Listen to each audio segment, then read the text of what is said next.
All right. All Thank you. right. Thank you.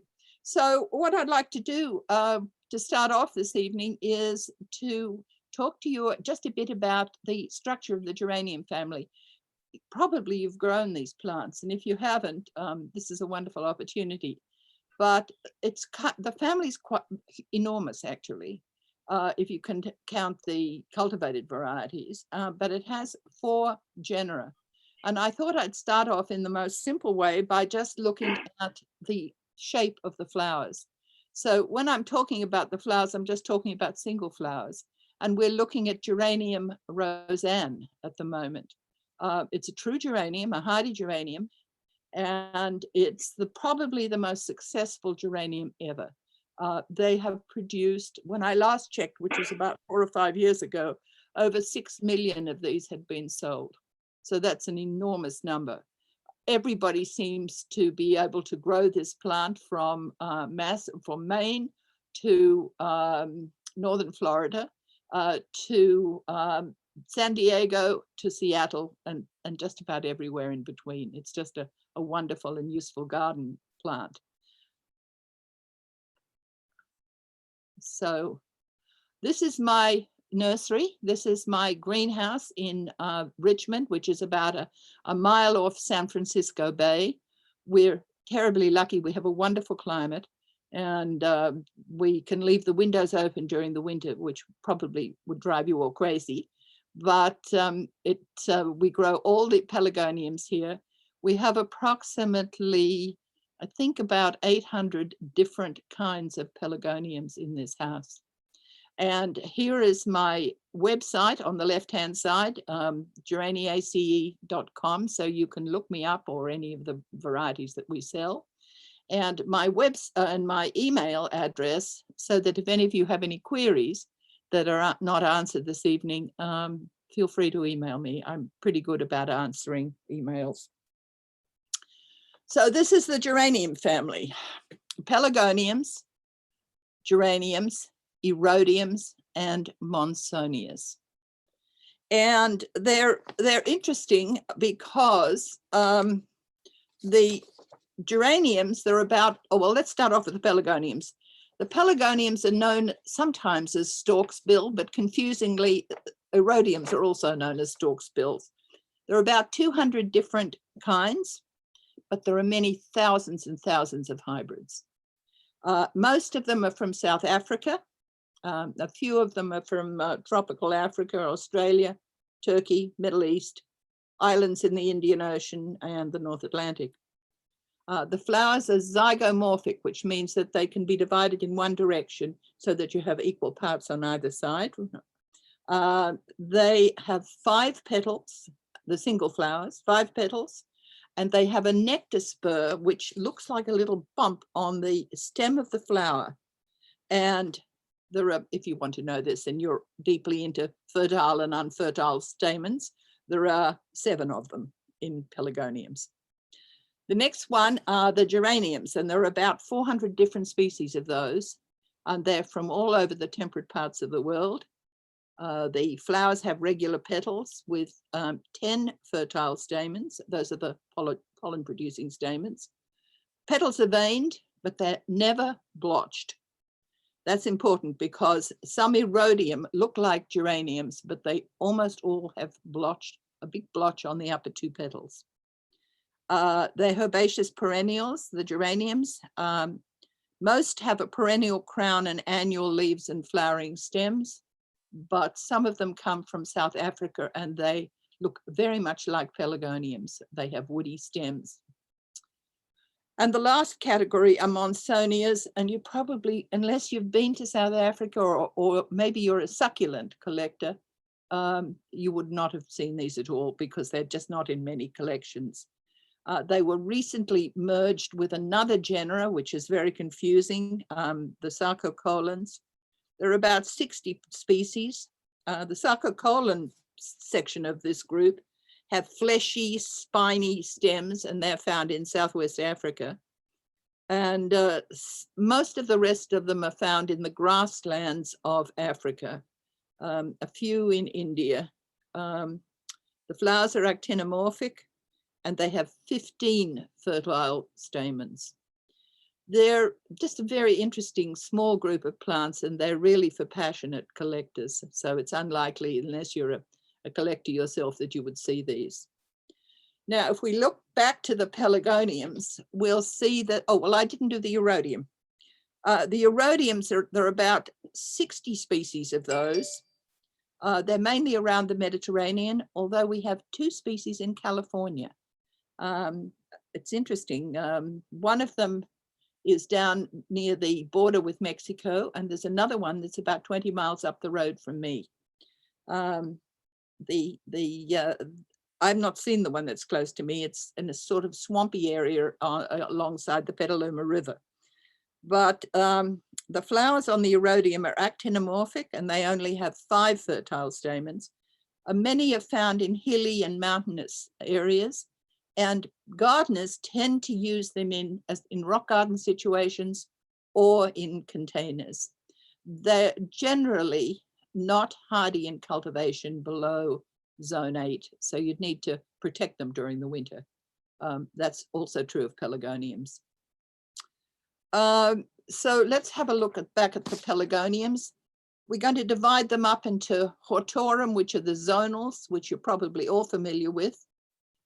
Usually people tell me that they are familiar with zonals because their granny grew them. The ivy lot, which are, you'll probably see these if you travel around Europe, because they're the plants of window boxes, the balcon geraniums or ivy leaf. The uniques, which are an interesting sort of small group. The scented leaf, which have fragrant leaves. So you press the leaf, and there are up to 120 different volatile oils in combination in the leaves. So they're fabulous, and they're fun to grow and easy to grow. And the domesticums, which are also known as regals or Martha Washingtons.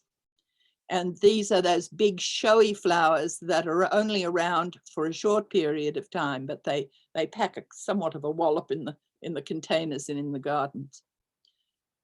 The hortorum can be divided again into formosum, which are pelargoniums with little shreddy petals, and the stellas, which have a star-shaped leaf, often with a zone, and petals that are of unequal size, and they're kind of shredded on the ends. And then there's a combination between the scented and the regals, and that's produced the angels. And that's a group that has small flowers, but small leaves. And so they're ideal for confined spaces like patios. So you can grow these in small containers, and they flower profusely. And they're just a lot of fun to grow in the garden. So what we're going to do is we're going to take a look at them up close and see if we can sort out which is which and what you do with them. So this is a true geranium. This is Geranium platypetalum geniale, and it comes from, I think, the Caucasus offhand. It's just a beautiful blue-purple color. A lot of geraniums have veins, most of them have veins on the leaves, but no blotches. This is a pelargonium, and you can see that you can divide it only one way. So 2 upper petals that are often larger than the 3 lower petals. And that's one of the quick ways of telling that you're looking at a pelargonium rather than a geranium. People have made the mistake of talking about geraniums as pelargoniums, or pelargoniums as geraniums, since the end of the 18th century. Botanists propose, gardeners dispose. And so it's maddening, because we all have to conduct an interrogation to find out what the other person is talking about, whether they're actually talking about pelargoniums or geraniums. But if you have a single flower, it's fairly easy to tell the difference. So this is a pelargonium. This is called Pelargonium echinatum. It's a spiny stem. It has tubers, and it flowers in the spring, and then it goes to sleep in the summer. So you can go away on vacation and just put it away, forget about it. Then it'll water it, stop watering it totally, start up again in the fall, and it will flower in the early spring. a lot of pelargoniums are it's easy to see that they're pelargoniums because you can look at the flower structure. But then there are a lot of pelargoniums where it's very difficult to see. This is a regal pelargonium called Craig Hansen. And, you know, by the time you can locate the two upper petals probably, but there's so much ruffling and blotching going on, it's hard to know which is which, but it's a pelargonium. And here's one that's even more complicated. This is French. This is a scented leaf from the 19th century in France called Madame Nonin. And it's difficult, it's impossible. I know it's a pelargonium, I can guarantee it. And this is what a Monsonia looks like. Spiny, funny little leaves and big, beautiful flowers, actually. The plants exist on the fog that comes off the cold currents off the coast of Southwest Africa. And so in dry spells, and they do have a lot of dry spells, the plant will drop all its leaves and kind of shut down until the next fog comes along. This is one of the flowers. This is probably the most beautiful of the Monsonia flowers. And you can propagate this by roots. The roots are kind of yellow looking and strange, but they root. And you can also propagate it from seed. And you'd have to order the seed from South Africa. It's possible to get a small seed permit from the Department of Agriculture, and then you can order seed of pelargoniums and geraniums from many different parts of the world. And this is what an erodium looks like if you haven't grown one. They're supposed to be intermediate between geraniums and pelargoniums, and they certainly look like that. But geraniums don't have blotches and erodiums do. And you can see those beautiful things on the upper petals that look a bit like church window panes. And that's an easy way to tell them. All right, we'll talk about a bit of soil. What do we do when we've got the plant, and how do we grow it? Where do we grow it? How do we put it? What do we put it in? So we said that the geranium family is widespread all over the world and found in many different soil types. And for everyone who's watching, if you want to take screenshots of these slides, please feel free to do it. I'm happy for you to take them because there's a lot of information here and it's hard to remember. Pelargoniums, though, generally do well in sandy loam, and that implies good drainage. Soils often dry out between watering, and this regimen should be maintained in cultivation. One of the easiest ways, and one of the most complaints about that I get from customers, is I grow the plant and it dies, or it turns yellow and all the leaves and all the flowers fall off. And I say, what's your watering like? And they say, oh, well, we like to water it. We water it daily. With pelargoniums, you must allow the soil to dry out between watering. Not totally out, but almost out, because that's the kind of situation that it would experience in South Africa. So don't keep the soil permanently moist. Erodiums do best in rock garden soil mixed with excellent drainage. Erodium roots are often long and they tuck themselves in between rocks where the soil temperatures are cool and even. So long pots are recommended for erodium. Geraniums grow in a wide range of soil types, and if you're growing a species, it's very easy to look it up online to see where it was collected. When people go out into the field to collect these plants, they usually write them up with the soil type attached so that you have some idea of whether the plant was growing in pure clay or sand or whatever. Most geraniums are tolerant of alkaline and acid soils, but there are few, especially Geranium cinereum, which grows best in alkaline soil. So you can add lime to the soil. And Monsonia, as we said, are the plants of the grasslands and the deserts of Africa. There aren't many in cultivation, but the desert members are summer dormant and they require very careful watering, and soil should be fast draining. So how to grow pelargoniums and geraniums from seed? Tools: you need a strong light, a magnifying glass. I use a pair of wood splinter tweezers, the ones you get at a hardware store, and paper towel to keep the seed in place while you're working on it so it doesn't jump off the towel and land up on your floor, and you spend the rest of the day on your hands and knees looking for one seed. Seed soil mixture, fine grit, gravel, small container, pencil, and label. I'm mad about everyone labeling their plants. I can't tell you how many customers write to me and say, I bought a plant from you 5 years ago. The flowers are pink. What is it? If they had a label, there would be no problem. I could replace it, but otherwise it's a guessing game. You peel off the outer seed coat of the seed and you very carefully prick the fat end of the seed with tweezers. If you prick it too deeply, you'll get a hole in the cotyledons when the seed germinates. So you don't want to prick it too far down, just a little nick so that the moisture gets into the second part of the second coating of the seed. I place the seeds horizontally on the top of a container, a filled container, cover with about 1/8 of an inch of soil, followed by fine grit, add a label and water very carefully, and then put in a light, bright, warmish place until the seed germinates. You can propagate Geranium, Pelargonium, Erodium, and Monsonia species from seed, and the seedlings will come true from the parent. This is very important. How can you tell which is a species and which is a cultivated variety? That's either a specially selected plant or the result of being hybridized. And I tell the easiest way to do this is to look at the way the name is written. So if it's a big P, Pelargonium, little g, graveolens, that's a species, right? That's how species are written, Pelargonium graveolens. And it can be propagated from seed.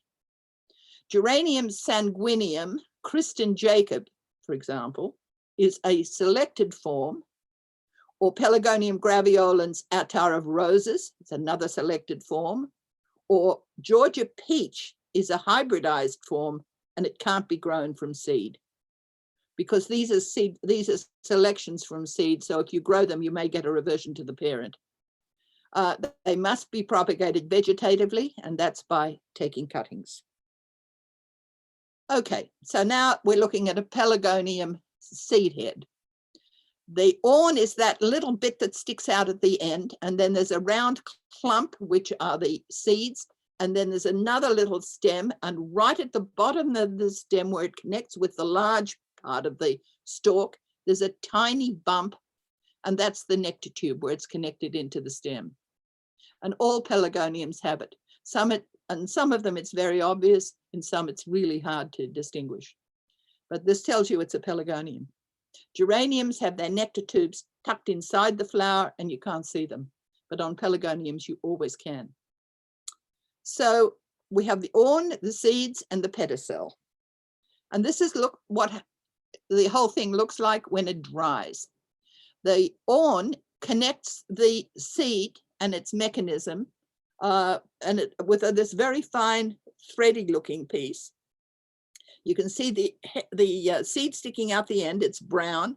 And then there's all this feathery curly stuff. And what happens when the seed is dry is that it starts to twist. It falls off the plant. And these little twists help to burrow it into the ground. It's a brilliant mechanism. It's absolutely miraculous. And it's just totally neat. But at this point, what I do is I put a bag over the seed head to trap the seeds because they have their own sweet time and they'll fly off. And usually if you get there, you look at them one day and they look like this, the next day they're gone. We reproduce most of our plants in our greenhouse by cutting because they're hybrids or they're select forms. So we do that usually in 72 hole plug trays. And we do that because I live in such a mild climate. We do that all year round. And we use white willow bark powder. This white willow bark it's a fungicide, and we dip the cut ends into the willow bark before we put them in the plug trays.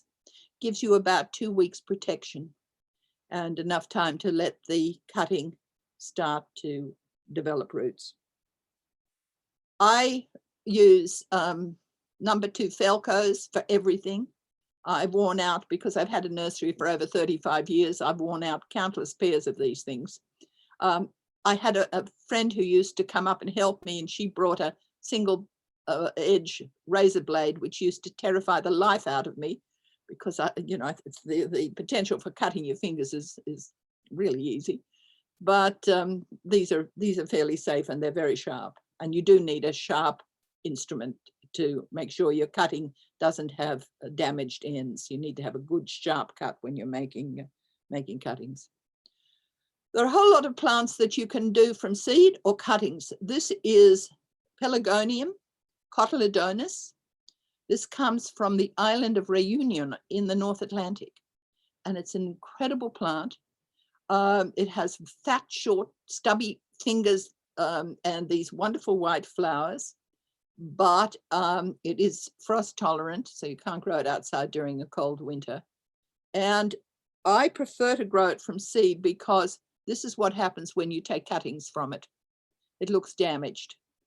Those little fingers, we'd cut off the fingers and then put them in the plug trays, but then we really damage the plant. So I recommend seed for this one. I've seen actually 40-year-old plants, and I'm sure that they live for a very long time. Maybe it's the sort of plant that you would leave in your will for your best friend, because it's just a beautiful thing to have. This is Geranium pyrenaicum Bill Wallace. It's a selected form of Geranium pyrenaicum, but it oddly comes true from seed. It doesn't revert to what is normally the pink form. So this one you can do from a crown division, a division on the ground. You can separate the crown, or you can grow it from seed. And that's what the flower looks like up close. Pelargonium tetragonum. You can grow this from seed, but you could also amazingly grow it from the broken pieces of stem. You can see, if you look at the stems, you'll see the joints, and you just break it at the joint, and making sure that it's aligned in the right direction. You don't want to plant it upside down. You just put it in the soil, and it will develop roots and a whole new plant. It's one of the few pelargoniums you can do that to, but it's a very interesting one. See how odd the petals are on this? 2 huge upper petals and 2 vestigial lower petals. So it's missing the 5th petal. But it's a species, and I've seen it in South Africa rampaging around over shrubs and round rocks. Pelargonium tomentosum. This is a scented leaf pelargonium. And this one you can grow from seed, because tomentosum lowercase, which means it's a species, and stems. You can take cuttings from the stems. Lovely scent of mint. Pelargonium ionidiflorum. I love this plant. It stays compact in a container, or you can put it in the ground. Out here on the West Coast, you can grow it in considerable heat. I've seen it growing out in almost the desert areas of California in full sun, and it seems to tolerate it just fine. It grows to about 6 inches in height, and it covers a mat in all of these pink flowers. Really beautiful. And this is how we would divide it. We'd take a cutting like this. We'd strip off that lower leaves. We'd dip it, as my propagator is, in the willow bark powder, and then I'd put it in a container. We're just using a 4-inch container for the sake of the illustration, but really we'd put these in plug trays. But if you only have a 4-inch container, then put one in the middle and one on each side of the container. For some reason, pelargoniums like to be on the side of the container when they're developing roots, and I have no idea why. But there you are. You're putting it in the container, bringing the soil up, and then she'll water it. Okay. So seed has to come from somewhere, and I thought I'd just give you a few quick things of what it's like to go seed collecting.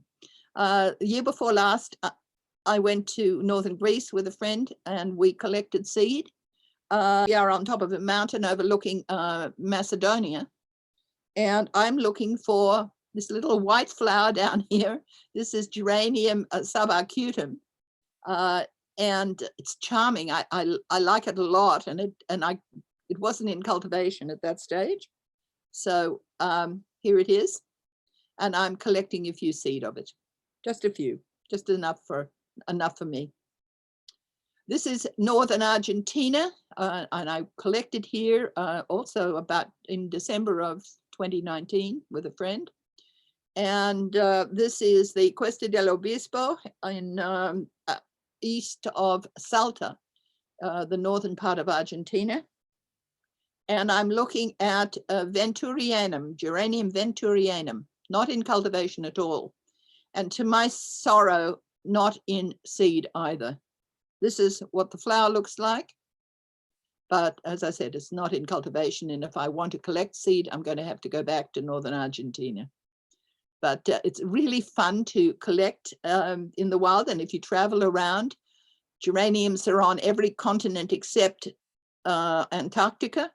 And so there's always the possibility of collecting a few seed. Just look at your feet because they're everywhere. This is for a collection for Erodium hartvegianum, and this is again in northern Greece. I was looking for hartvegianum because it wasn't in cultivation at all. I'd read about it, but I'd never seen it. And here it is, these little lumps of green growing in among these gray rocks like this. And this is what the flower looks like. There are only two Erodium that are yellow. One is Erodium chrysanthemum, which is found on Mount Olympus, and this one is found in northern Greece. So very unusual. Erodiums often have male and female on different plants, and this is a male, unfortunately. And one more, Geranium Peloponnesiaicum. This comes from the Peloponnese in Greece. Blue flowers, beautiful pebbled leaves. And here's a colleague of mine collecting seed. When you collect seed in the wild, often the plants look like hell, and there's very little, you have to use your imagination. You say, well, I really don't want to bring something like that into my garden, but it's amazing how good care, good husbandry of a plant makes a difference in how it grows and what it looks like when it flowers. So there are some geraniums and erodiums and pelargoniums you can't grow from seed. So they're complex hybrids and they must be propagated vegetatively. Why? Because they will not produce the same plant as the parents if you try seed. And we're saying this for the second time because a lot of people get confused about it. They will not produce the same plant. Just if you look at your friend's family, if you know somebody who has 10 kids, all the kids are different. And this is what happens the same way with plants. Anyway, we'll look at a few pelargoniums. So this is a pelargonium called Winifred Werner that was discovered by a friend of mine in Western Australia in 1955, I think. She collected it as seed when she was walking home from school from somebody's garden. It's one of the painted ladies, and we don't know the name of it, the true name of it, and we've called it Winifred Werner just to kind of set it aside. And if somebody can tell me the real name, I'd be more than delighted to change the name. But for the moment, it's Winifred Werner, and it's a zonal. This is a pelargonium called Apple Blossom Rosebud. Can't grow it from seed, you'd have to grow it from cuttings. It's the one pelargonium that we are besieged by people for. We sell out of it immediately we get a crop in, and we're waiting now until May for another crop to be ready to sell. But it was apparently much admired by Queen Victoria. So it's been around, vegetatively propagated since the 1880s. Amazing, really. Fancy leaf pelargoniums. You've probably all grown one if you like pelargoniums. This is Mrs. Pollock. This was exhibited at a show at Chantilly in France. They have a wonderful show, a flower show at the castle there. And this was a French grower who had a whole lot of pots of this. So Mrs. Pollock, and we do grow and sell this one. Frank Headley. So all of these you have to do by propagation, by cuttings. You can't grow them from seed. So this is Frank Headley, green and white with these wonderful colored flowers. And these are angel and pansy face. This is Captain Starlight. This one is Imperial Butterfly. You can see how they're small flowered and small leaved. This one is Little Gem. This is a scented leaf. It remains very compact. Has a strange scent. It's sort of rosy, but it's got some other elements in it as well. Musky, I think. Crispum variegatum is a lemon scented one.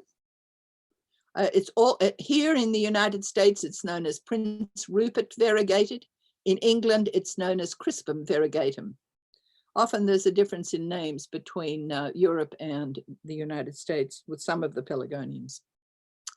And this one is chocolate mint. So this is a cross between tomentosum and something else, which is probably a quercifolium. We're not sure. I think people call it chocolate mint because of the brown blotch. Doesn't smell like chocolate to me, but you know, it's the power of suggestion, I think. And apricot, which in England is known as Patton's Unique, but it's apricot here. And it smells kind of like apricot leaves rather than the fruit, I would say. Charity, much loved by landscape designers. This one is a cross and it smells really like lemon balm. And Charme Snow Flurry, which is a rose scented one. All of these you can grow. They're fun to grow. They're all scented. They're easy, but they're not frost tolerant. So you need, with all the pelargoniums, to give them protection let's start again. You need to give them protection when the temperatures fall below 32 degrees. And this is what my greenhouse looks like when we're propagating. We cut the tops off everything, and it looks like the slaughter of the innocents in here.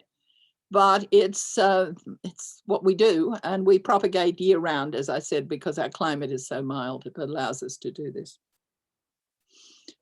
How do you make a cutting?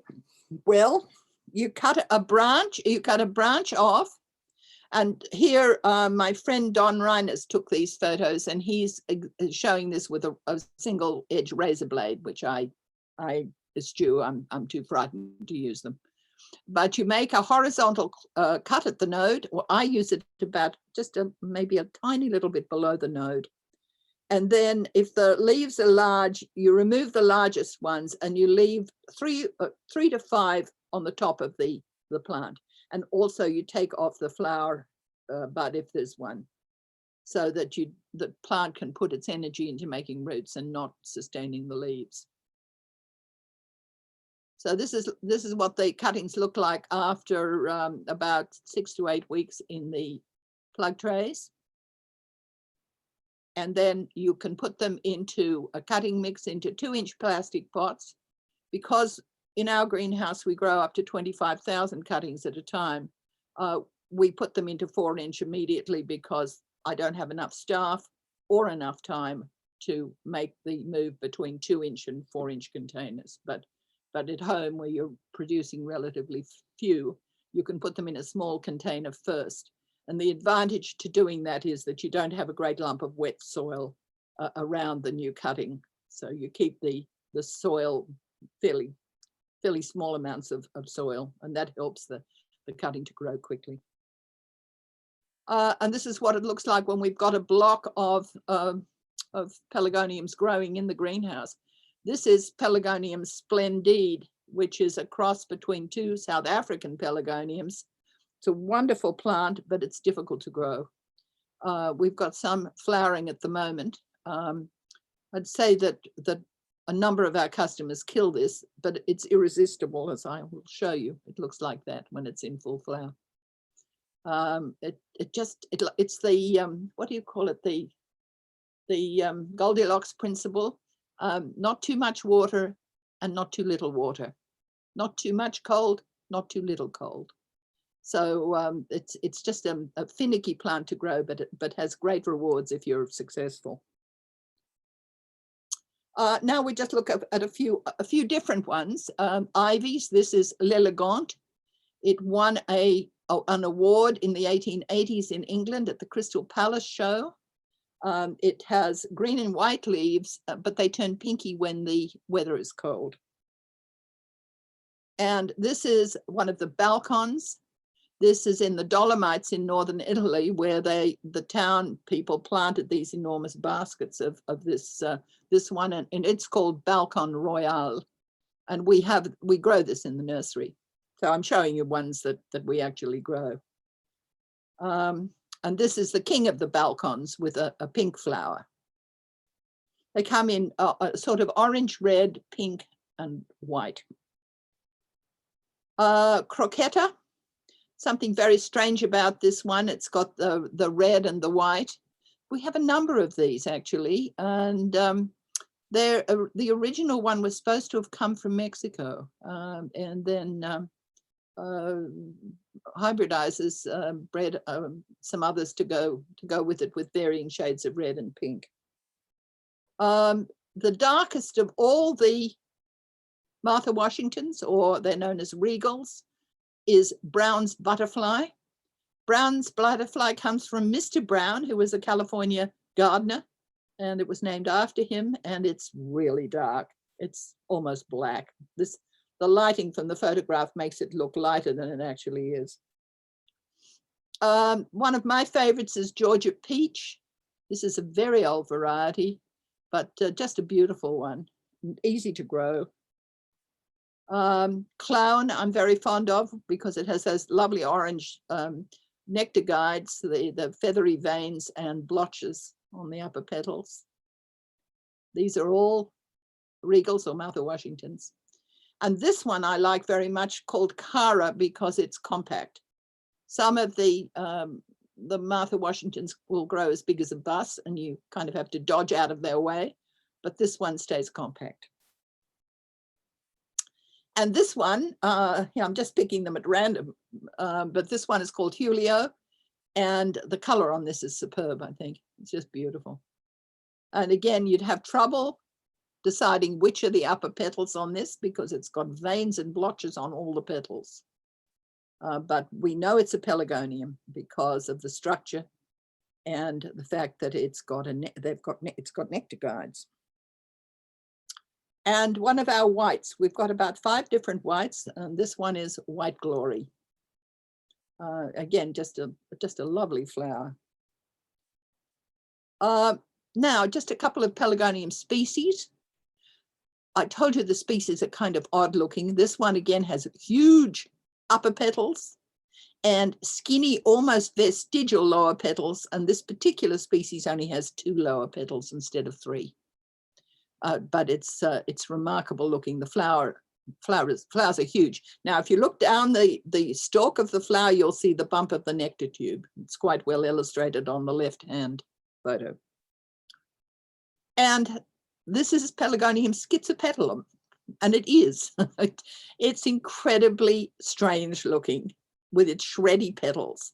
And it has a very long tuber, so it's easy to divide the tubers on this. You wouldn't bother doing stem cuttings on it because I'll show you the tubers. They look like that. You just tip the plant out of the container and separate the tubers with your hands and replant them, and that's how you propagate it. And it's absolutely effortless. The the leaves are fragrant. They've got a kind of minty scent, and there's only one Pelargonium that I know of that has flowers that are scented during the day, and that's Pelargonium cortusifolium. But a lot of the Pelargonium species have scented flowers at night, which probably tells you that they're propagated by moths. Since they don't smell for us, they smell for the pollinator. With all things that you make, you must write a label. I have a friend who says my writing's appalling, and he has to send me the pictures of the labels in order for me to translate what I've written. But whatever it is, please make a label when you're propagating. Please. It's the only way we can keep tabs on these plants. I'm not going to be around forever. None of us are. And we want the next generation to enjoy these plants with their history and their names, if we can. So, how to propagate geraniums and erodiums. These are true hardy geraniums. This blue that you're looking at is a geranium, a real geranium. Right? And so, this one you can do by stem cuttings or crown divisions. The stem cuttings, you make these are more often found in alpine plants, but you make a cutting on the stem with the sort of clump of the leaves in the top, about an inch or an inch and a half, and then you just pop that cutting, remove anything dead, and then prop the cutting in soil and it'll develop roots. It's really easy, actually. And you can use that for erodium as well as geraniums. They're mostly propagated by that kind of stem cutting. And this is another erodium called Franz Delight. And you can also do it with Erodium reichhardii. This particular one is album. These little erodium come from the Balearic Islands in the Mediterranean, and they're found on north-facing cliffs. So they do very well in containers or in round stepping stones in gardens. This is Pelargonium cinereum. I said before that these should be grown in alkaline soil. This particular one is called Nuit, and it's the darkest of all the Geranium cinereum. And this is a photo that was taken by the gentleman who has the French collection for geraniums in his garden in Normandy. And Geranium incanum. This one, it comes from South Africa, and it's one of the ones I'd mentioned at the beginning that you propagate from the stems, not from the crowns. And these are pictures of the stems. These are what the stems look like. So you just cut them off, remove the excess leaves, and just put them in soil. Geranium brookside, which is one of the blue-purple geraniums. You grow that from crown division. And here are the crowns. You separate them, and I usually just pull them apart with my bare hands. They're that easy to separate. And then you just plant them up. So they're quick and easy to propagate. And this is Geranium magnificum again, just to reinforce it. So these would have all been propagated that way. And Geranium silostemon, another one that you can propagate by crown division.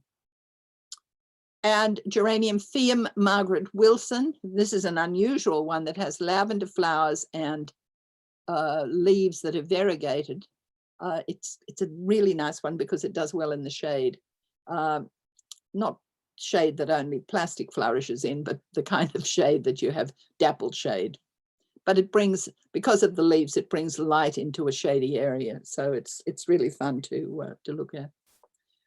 Geranium sanguineum var striatum. This is the pink variety here. It's only found in one location in the world on the coast of Cumbria in the UK.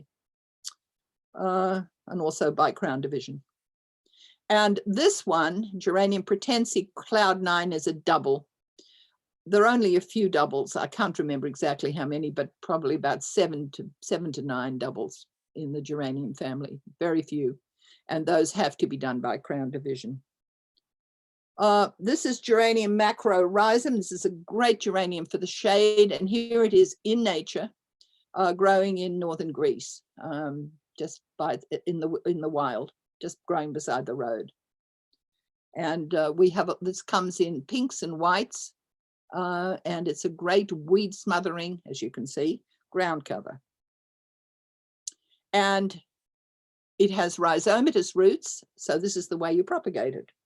You just take the plant, you make a cut with a few roots attached, pop it in the soil, and you're away. It's that easy to propagate. And then there are more difficult ones. This one is an unnamed hybrid that was cultivated in England by a man called Cyril Foster, and can't propagate it from seed because it's a hybrid, and it's rare, so we didn't like to, you can't tear it apart. So what you do is dig it up and you can make root cuttings. Now these are not always successful. I've only had about, and I've been growing pelargoniums for 40 years at least, or geraniums for 40 years. I perhaps have 30% success with root cuttings, but if you've only got something rare and you've got one plant, then try it, because it can't hurt. So you pick the biggest and fattest root, you cut off the little bits at the bottom, and you cut the ends and save about 2 to 2.5 inches in the cutting. You put them vertically in the cultivating pot, the growing pot, and you put the cut end at the top about 1/8 of an inch above the level of the soil. The light seems to help produce buds. So that's what you do if you've got one plant and it's rare, but it's not the best way to propagate. Then there's another group of geraniums that are fascinating because they've got tubers. And this is Geranium macrostylum from Mount Kelmos in Greece. It's those little pink dotty or lavender dotty things all around. Those are all geraniums, and they've got tubers. And this is how you dig them up. Not that I'm recommending you go out into the wild and start digging up tubers, but this is the tuber, and you remove any other tubers, and then you just plant it, and it grows. And I've got a whole lot of these growing in the nursery. And here's a friend who dug up one for me to show what it looked like. And it's that brown looking potato-like thing at the end of the flowering stems. Geranium roseanne, which we saw at the beginning, has to be patented. It has been patented, and it's propagated by tissue culture. I can't propagate it if I have to buy it from a company that produces it by tissue culture. You've probably noticed that it's incredibly expensive if you bought it in the nursery, and that's why we're paying a patent fee to the person or to the company who cultivated it. And the last one, this is Pelargonium caroline citrine. This is patented and propagated by tissue culture. This is a pelargonium. It's Pelargonium cordifolium, which is a very tall growing pelargonium. It can grow up to 6 feet in height, but the yellow form is a little more compact, and the leaves are fabulous, I think. The flowers are a sort of pinky with dark purpley veins, but the flowers are small. It's the leaves that you would grow it for. So that is a quick rush through the geranium family. And I would be delighted to answer any questions if you have any. So thank you very much. Thank you. Robin, that was wonderful. And there have been so many questions that have come in over the chat boxes. I'd like to read them to you as we go and have you answer those. And then we can go to live questions. Do you use rooting hormone at all, or is it just the willow bark? I only use willow bark powder. And where do you get the willow bark powder? I order it I order it online in 10-pound bags, but I think you can order it in sizes up to 1/4 ounce online. All right, and Holly Shimsu had a question about distilling pelargoniums. Holly, would you like to unmute and ask your question?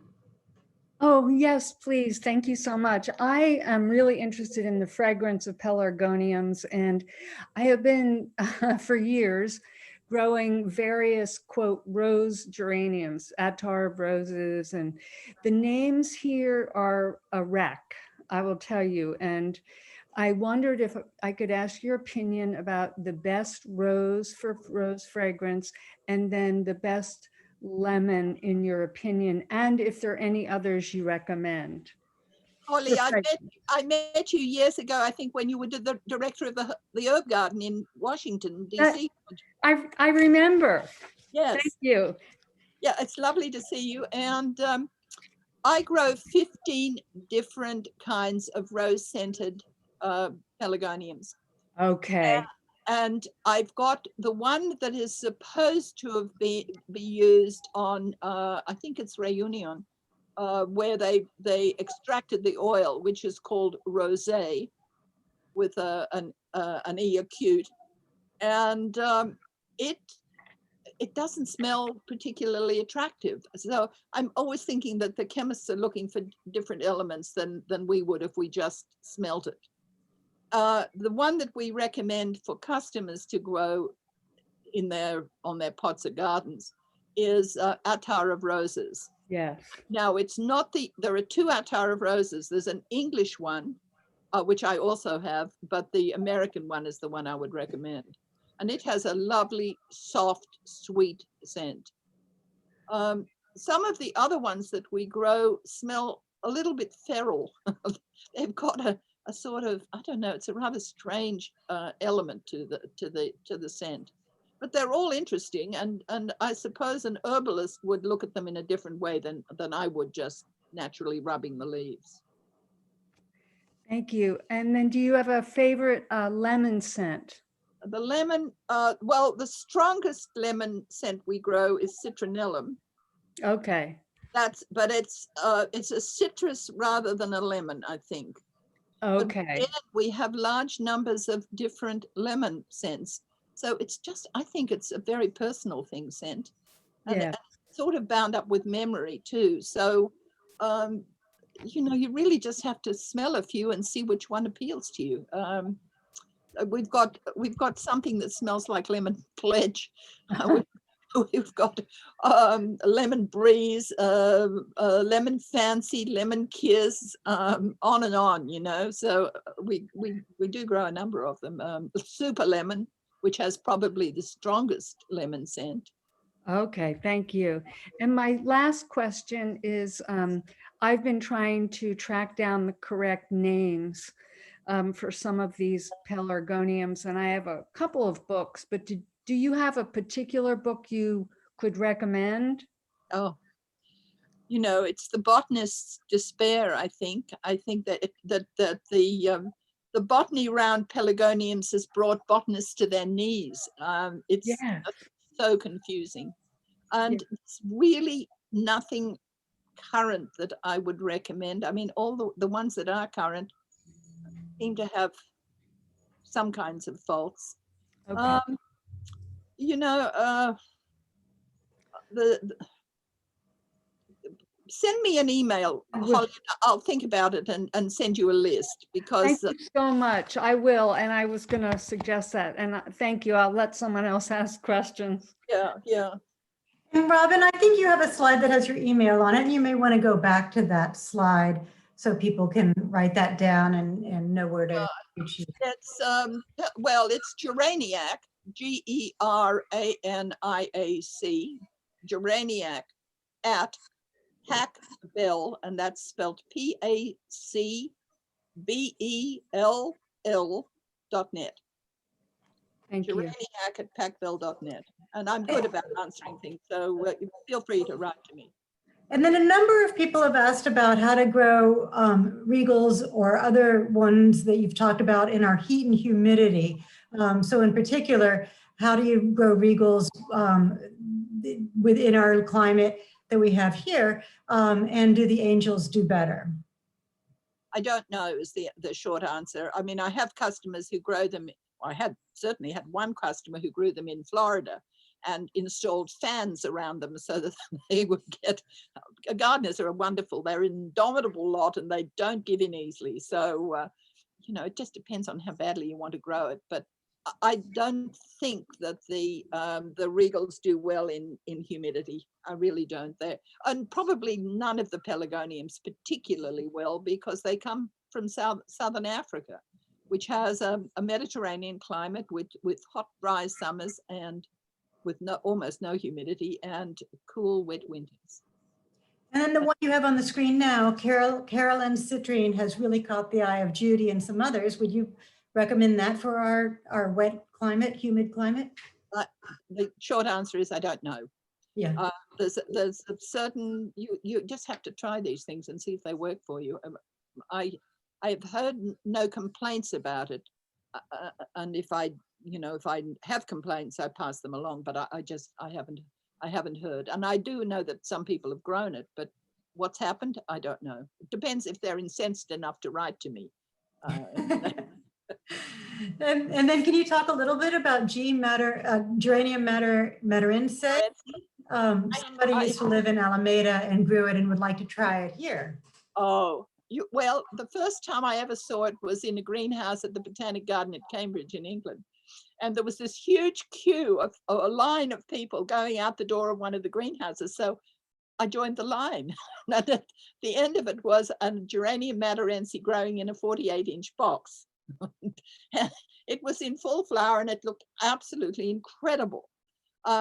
I did have a customer who lived up in Oregon who was living in a cold area, and he planted his in a wheelbarrow and wheeled it in and out of the greenhouse as needed. But the fact, or the sad thing is that it usually grows in the winter, and frost will kill it. And so you've got to be able to grow it in a greenhouse. If you do that, you need to grow it in a large container, because if you grow it in 1 gallon or 2-gallon containers, it stunts it. And what you want to see is this 5-foot extravagance of an enormous bouquet of flowers. It's odd because I don't understand what happens with Madeirense, because you can have, I grow a lot of them in the garden, and some of them come into flower and some go on for a few years and they don't flower. And it's hard to predict when your plant is going to flower. It doesn't seem to have anything to do with size, or, well, I mean, certainly after a couple of years, nothing to do with size.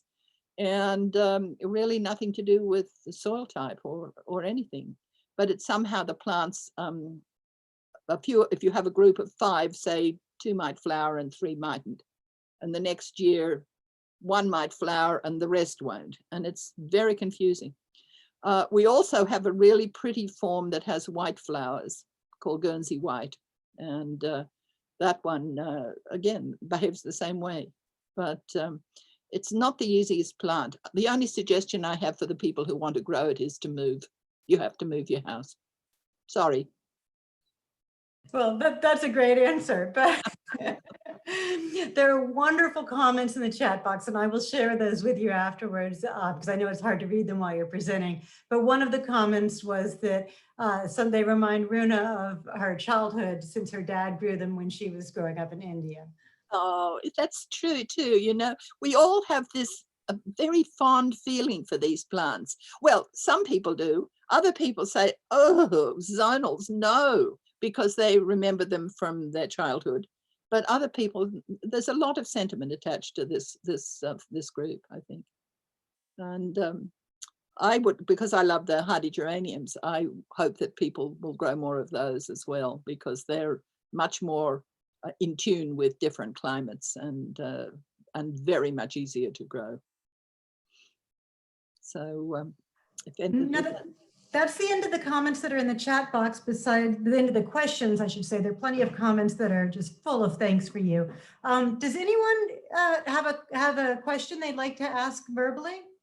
And you can unmute yourself and go ahead and ask.